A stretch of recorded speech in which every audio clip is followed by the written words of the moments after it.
All right, recaps. Do you want to start or end with the big guy? Steven!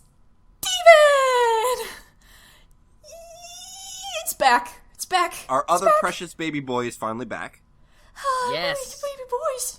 Kiss in the forehead. So cute. No crystal gems in this one. Yeah. Oh, yeah. I didn't even notice that till you just said it now. No, Yeah. I mean, like, there's gems. Well, There's there gems. are crystal gems. There's man. there's a Steven in there. He's a crystal gem. Well, no, I meant the other ones. Well, no, crystal gems are specific. Well, okay, no, you're right. Yeah, they're fallen. So, Nightmare Hospital. When I first read that premise, I was like, what are they gonna do, me Pyramid Head? And then 20 minutes before it aired, I made a call on Twitter. It's like, if this has explicit Silent Hill references, everybody owes me $45. Turns out, I'm not owed anything. Oh, it's not explicit, but There are vibes of it, but I honestly didn't really feel it. It's not the same kind of body horror. Namely, in that the monsters were too comfortable moving. Which I think was a missed opportunity, because that's the thing about Silent Hill monsters, is that they look like they're... I don't know, they looked kind of uncomfortable to me. That thing was like... Oh, it's like convulsing in the bed. That was one thing, but I mean, like, when they're walking around. And then when they were actually moving, like, the one was, like, crawling on the ceiling, or hanging down from the ceiling, and the other one... That hanging down from the ceiling thing was, like, the most Silent Hill it got, I felt. And like, the other one had the giant, like, stomper hand, and was kind of awkwardly, like... going on with it. I don't know. I felt they did as much as they could. Silent Hill enemies, it's like really frail pieces of meat that look like they shouldn't be able to function, and it's your fault, jackass. Well, this is a kid's show. They can't be covered in rust and blood, alright? So... I feel like Cat Fingers was pretty Silent Hill. Cat Fingers was more Silent Hill. I mean, the noises they made... Yeah, that's were perfect. And there was tension, I mean, because there was the forced tension because nobody had a weapon, or no one was allowed to use a weapon. I mean, it was good horror, I'm just saying it wasn't Silent Hill. Okay. No, and it's like, I feel like it's because, I feel like they didn't want to take the low-hanging fruit, because it's like they seem to always want to trip us up with what's going to be the, like, emotionally powerful, hard-to-watch episodes. Like, we usually don't see them coming. And then, meanwhile, here comes Nightmare Hospital. I remember going, like, this one's probably going to be fine. This one is literally called Nightmare Hospital! And they called it that! It was Scary Hospital. So, this episode is about Steven and Connie's mommy, who is a tough mommy. And most of the crux is that Steven's mommy... Steven doesn't have a mommy. Connie's mommy is such a tough, annoying mommy that it's frustrating for an audience to watch. But it's understandable because she doesn't know. She knows Connie. She's doing her best. She's trying her goddamn best. You know what? Fuck you. Me? No, no, not you. Don't get mad at me again, please. Whenever Nikki says that in that way, I'm just like, he's just talking to everybody. Okay. Yeah, except for that Voltaire thing. Then I was mad at you guys. Yeah. But yeah, Steven, God, why do I keep saying that? Connie's mom confiscates Steven's mom's sword because Steven was going to give it to Connie to practice during the days when she can't come over.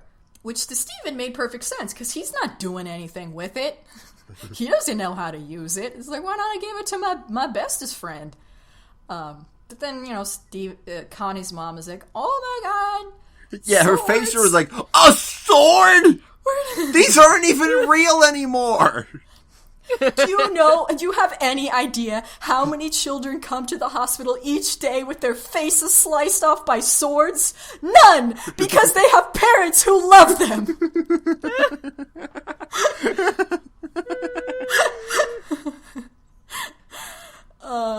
So they have to she gets called in because they, back to the hospital because they have these fucked up patients or whatever, and Connie and Steven follow her. And it's after hours, so all the lights are off. And... Which I don't think is a real thing. I don't know. I do question her medical degree a little bit. This is clearly human. This is clearly not a car accident. It's nothing but it's arms. It's arms And some more rocks. Mrs. Connie's mom, it's arms. It's a bunch of arms stuck together, flailing and screaming. Respect where it's due. Dr. Connie's mom. Dr. Connie's mom. Dr. Connie. She didn't go through 12 years of medical school to be called Mrs. Connie's mom. She can't even tell what is not patently not a human body. What kind of illnesses exist in this gem world where she looks at that and is like, oh yeah, that's a patient. Like, really? I think it's kind of funny that, like, these crazy, like, scary big monsters, like, what was it? Like, they get hit by a car or something? How did they end up at the hospital again? They found them on the side of the road. She was like, where did you find them? Some road? So, yeah, maybe they were trying to cross a highway and just got fucking decked. Yeah, maybe. Shimmy shambling around. And then it was just like, I'm tired. They're fine. So Connie eventually convinces her mom that she knows how to sword, and that she's been doing magic, and that she's been lying, and that she's awesome, and her mom doesn't give her enough credit. And then she does some awesome sword fighting with Steven. You know what that gave me vibes of? Shovel Knight. Shovel Knight? Yes! Yeah, of course. Yeah, jumping off the shield. Yeah. And then she comes clean to her mom, and her mom's like, okay, I guess I have to accept all of this. I guess I have to let you swing a sword around in your basement like an angry teen listening to hardcore music. Because I love you, and I don't want you to keep secrets. And then they hug, and Steven hugs his mom's sword, because he doesn't have a mommy. And then I cried. A little bit. Just a little. She still has to find out they can fuse. Oh, no. Are you having sex with Steven? It's really complicated. I can link you to Mom, some... it's a deeper metaphor than that. Listen, I'll link you to some Tumblr posts that explain it. She'll know. She's already read them because she monitors Connie's interwebs. Oh, yeah. I know her activities, her internets. Calling them activities is funny. And internets is not. Internets is played out. Activity it's the same thing in Harvey. It's like, we're gonna have so many activities. Next show. What was Weebabos? Oh, the Chloe one. Yeah, this Chloe one resonated with me because, like, that's the thing people have had with me is, like, not just with making friends, but with, like, trying to meet lady types. It's like, you just go over and talk to her and, like, she's eating lunch. She's busy. She's in the middle of a conversation with two other human beings, and that conversation doesn't include me. I'm not gonna walk over and be like, hey, how about we talk about me instead? Can I have a t-shirt that says, I'm eating lunch, I'm busy? On it? It has to be on the one back. for the t-shirt pile. But it's on the back, not on the front. Yeah. Because you're gonna be hunched on over the front, your sandwich. on the front, it just says, "What did I just say?" Hey, seriously, fuck you. This is fresh pastrami. Like, fucking, let me enjoy myself. And my pastrami's gonna get cold. What is happening? Okay, so the Babos try to teach Connie how to make friends because she's, in an awkward position because she's like, yeah, Chloe, because she's like 5.5 years old in college, and like, and the thing is, she's a baby in a hoodie. Yeah, and her mom was played by Nikki Yang, kind of obviously. Her parents were kind of rude because they were just like talking in Korean in front of their guests. Like having they didn't invite them in the home.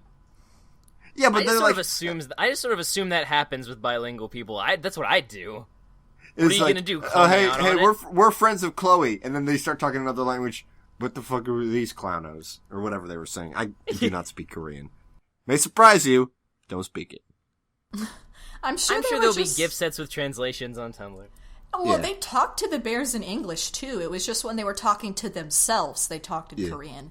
I mean, that's the thing a lot of bilingual parents will do, or families, where it's like, when we to talk hide to other things people, from gringos. we'll talk in English, but when we talk to ourselves, we're not going to talk in a language you can understand. Why do you care what we're saying to each other? You're not included in this special secret Korean conversation. But yeah, so... Mickey, you were just saying how you're not going to bother people who are having a separate conversation from you. No, this is different. They were talking to her, and they were talking to the bears, and then they like have an exclusionary conversation in the middle of the other one. I think it's rude. Anyway, they try to teach Chloe how to make friends, but they're fucking bad at it. And that's... They teach her how to be a bear. which is rah, rah, rah, which is a cool lesson, but not what she was looking for. No. Chloe's voice is really weird. I like it. Chloe's... It's Chloe. Ruby. Oh, it is? Didn't you hear it? No. I'm dumb. It's Ruby, but not angry. Oh, that's why I couldn't hear it. Like, it's the same kind of inflection, that kind of softness. Let me look up, see if I can figure out who that late person is. Keep going. So yeah, and then she just like acts like a human being around some other actual human beings, and I guess that's exclusionary because they're bears. But she acts like a functional person, and then boom, she makes some friends with people 4 times her age, which is super cool. That's cool.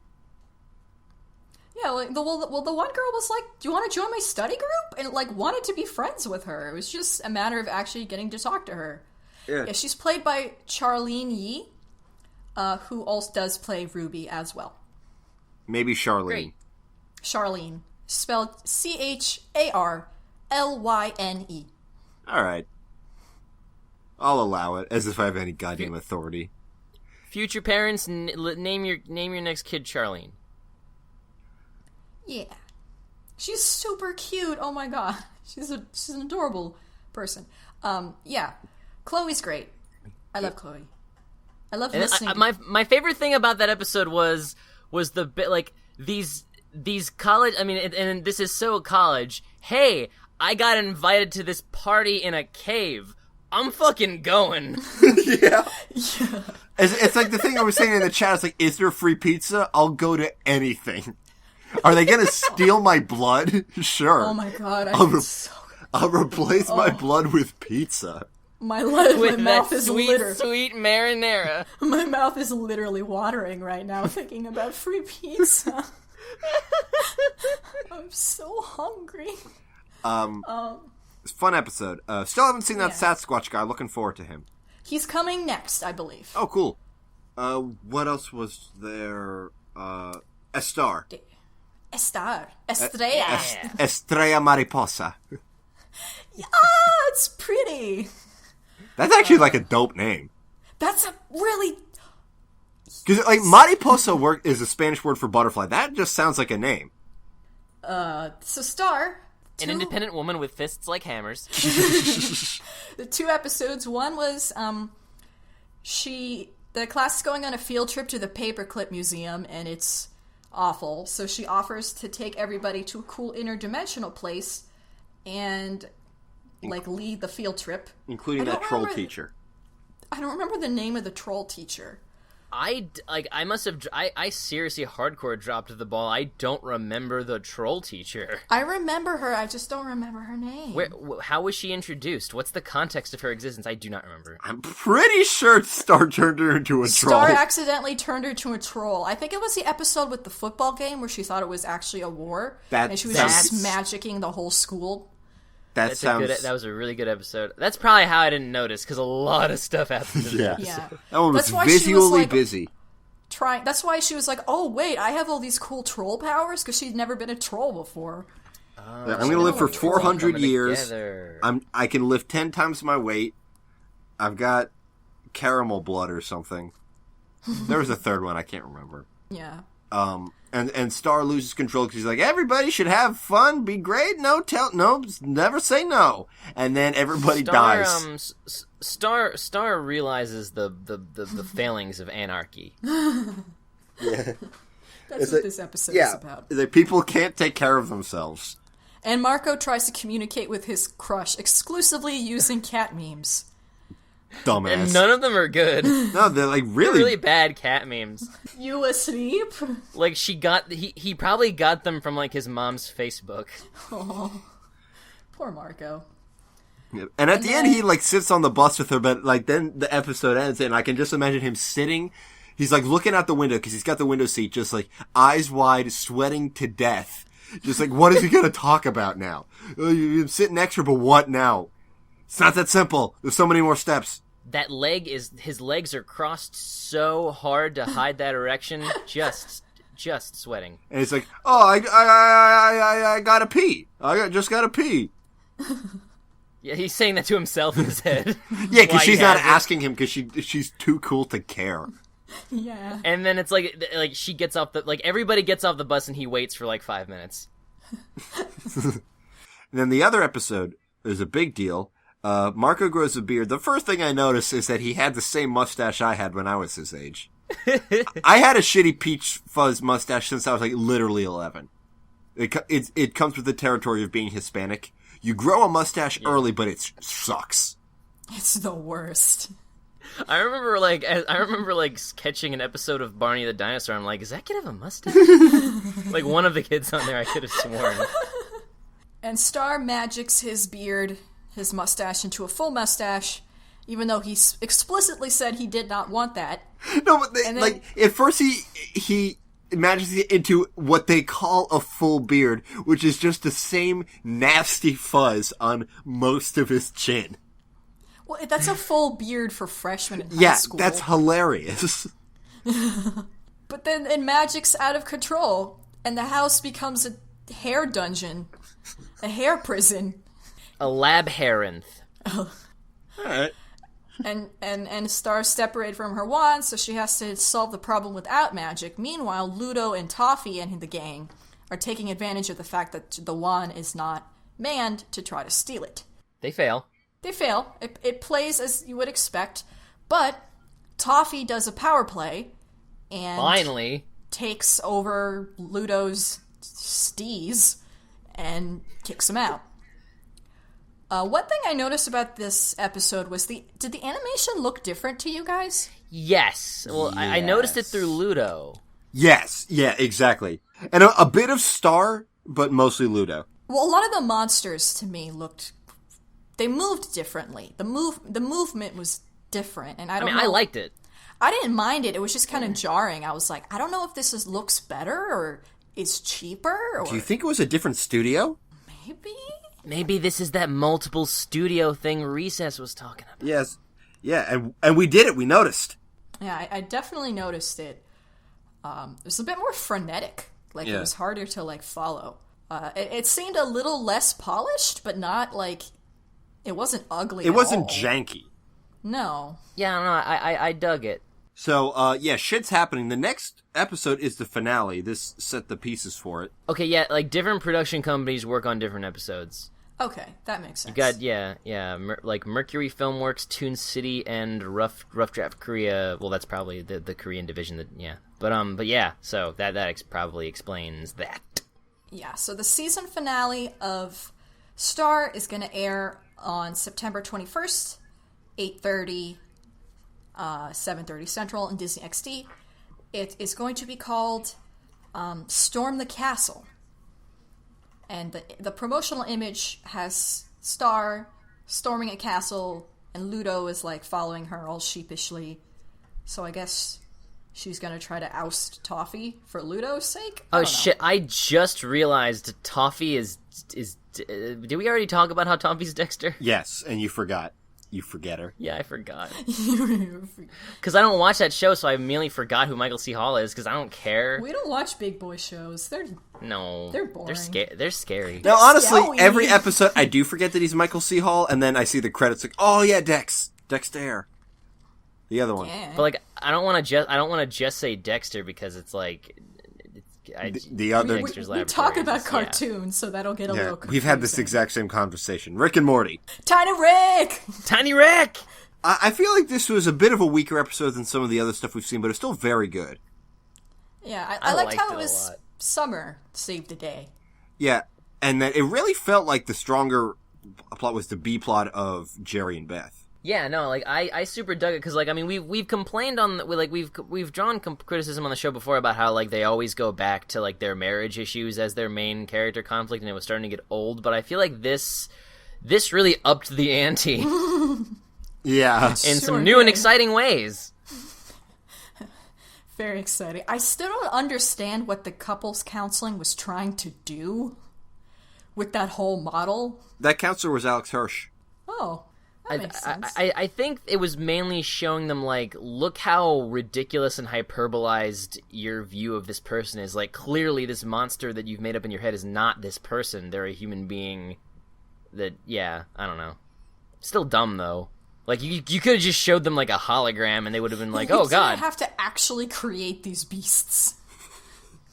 These beasties. Everyone's dead and they just get into Rick's car when he's naked and covered in blood. Yeah, it makes, like, she keeps yelling at him to put on pants, and he just doesn't. No. He just doesn't while he keeps just smashing these dead body parts of him. Yeah. Poor Tiny Rick. He couldn't exist as Tiny Rick. Tiny Rick isn't Rick. Rick isn't Nope. Rick if he's not miserable. What was the musician that Summer made him listen to? Elliott Smith. Who's that? I looked him up. I don't know. Oh. Toots, do you know? If Nikki doesn't know, what the fuck you want me to do? No. Like, it Nikki's seemed the like guy with it the was- louder opinions about It music. was a joke. Like, I don't... You're the guy with the opinions about music, period. Oh, he's not alive anymore. No, that's the that was the whole thing. Is that he was taken for most of. He died. Yeah, he died in 2003.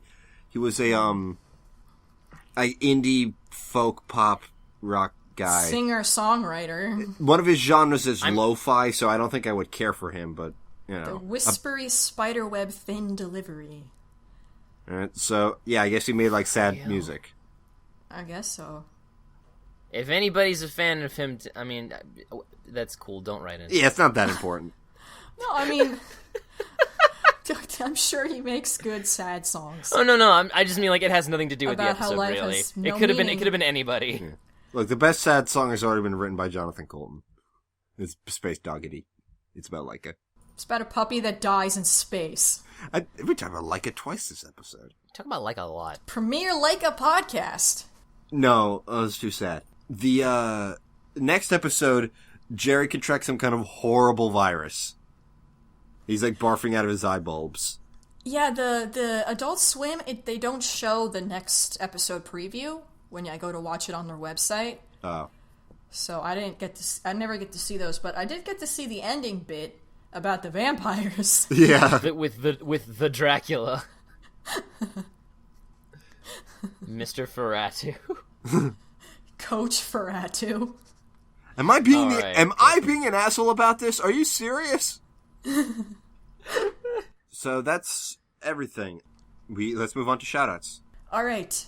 But yeah, like we mentioned, Dillinator1412 asked us, is there like a folder of things we've said that could be shirts? Because I feel like I need to make at least one of them and send them to, or wear it or send them to one of the goons or somebody. Like, I mean, that's the job of very obsessive fans. Make a wiki.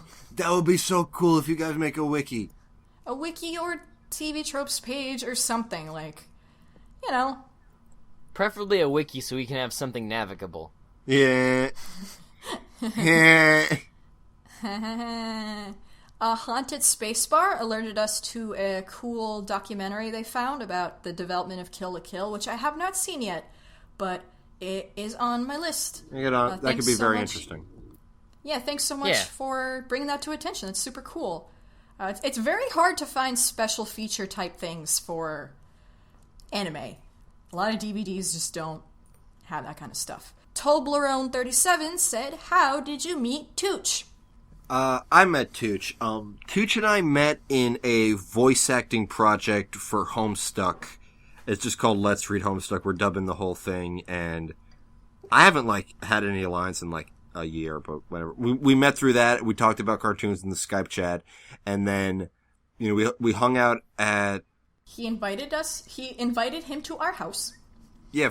Did we do Meg? MagFest was before or Yes. after we started the show? Before we started the show.